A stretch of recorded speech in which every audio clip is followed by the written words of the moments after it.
Okay, so in today's session, I'm going to be diving a little bit more deeper into red team communications.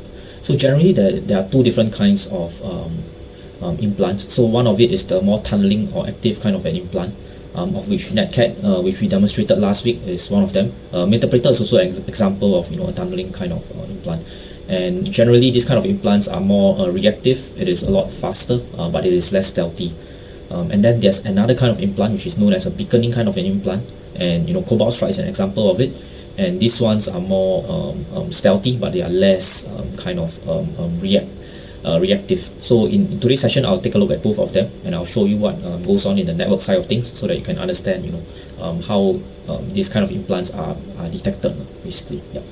Okay, so let's quickly take a look at NetCat again. So if there's any commands that you're not very familiar with, you can always check out the previous video, because we covered NetCat in detail in the previous video. Okay, so as per usual, what we need to do is to start up a listener on the attacker machine here at the bottom, and then on the victim machine itself, we will actually run it, and immediately you can see we get this command prompt. And so what's happening, if we take a look at our image over here, the victim actually makes a connection over to the attacker's machine, and immediately it executes command prompt, and it sends out all this set of output from here.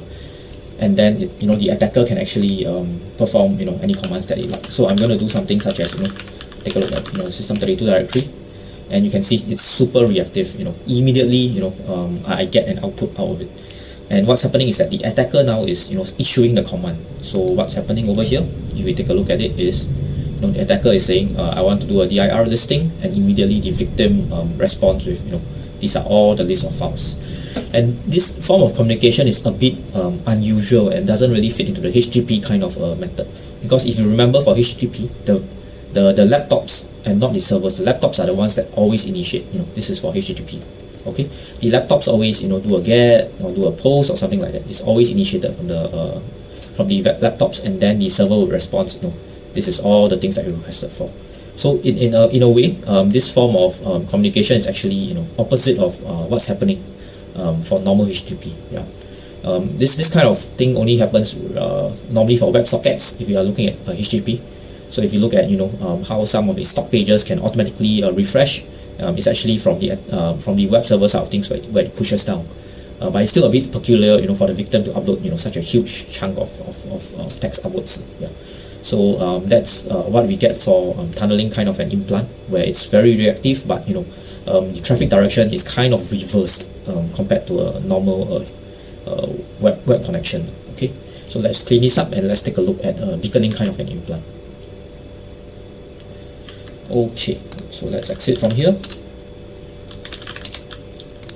Okay, so for the beaconing kind of implant, I've actually got this C2 implant that I've written quite a number of years ago. And what's happening is that it's a DLL kind of a hijack. It uses DLL hijack, and it uses SSL to actually encrypt, so it's no longer in plain text. So we'll be covering the difference between DLL and exe files in a separate video. For now, let's focus on the beaconing feature.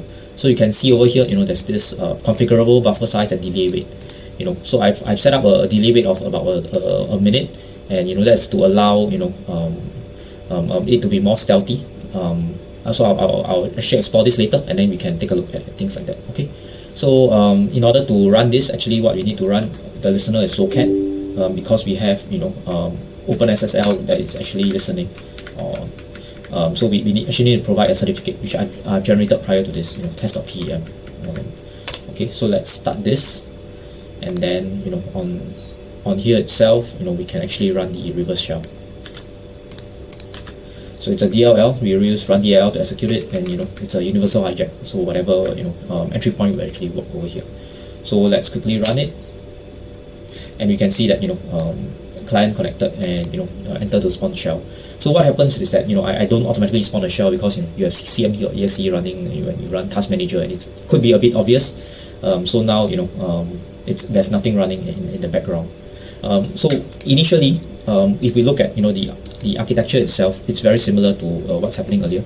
It comes over here, and this DLL runs, and immediately it says that I've connected. What do you want me to do?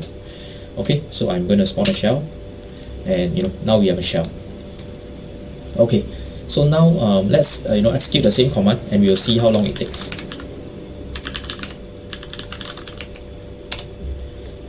Okay, and you see it's not immediate now, we have to wait for a while. And why is this so? If we remember, previously what was occurring is that, so what was occurring previously is the attacker would, actually send out this dir command, but now it's different, okay? So the attacker actually waits here, there's nothing being done here. The victim is the one, when you saw the delay wait earlier, it's set to 1 minute, so every 1 minute, the victim will actually ask, any new commands, and then you wait, another 1 minute, and then you ask, any new commands. And something like this is configurable, so we can set it to even something like 1 hour. Obviously it'll be a lot less responsive, but when we do something like that, there's a lot of quiet less network activity going on, so it's a lot more harder to detect. Oh, okay, so we can see on our left side, so it has returned. So we waited around 1 minute, and immediately, and when they ask any new commands, it got that dir, and then it sent over dir, and then it sent back the output. This is the output of the dir. So this is how the beaconing kind of an implant works, and it's a lot more like the traditional HTTP model, where this any new command thing is actually very similar to a HTTP, let's say a get or a post, and then you return back the content, and then it will return again. So it's the network traffic looks a lot more like a traditional kind of network traffic, and it's very dissimilar from when the attacker is the one initiating, and then the victim responds. Now it's the correct way around. And in a gist, that's really the main difference between an active tunneling kind of implant and a beaconing kind of an implant.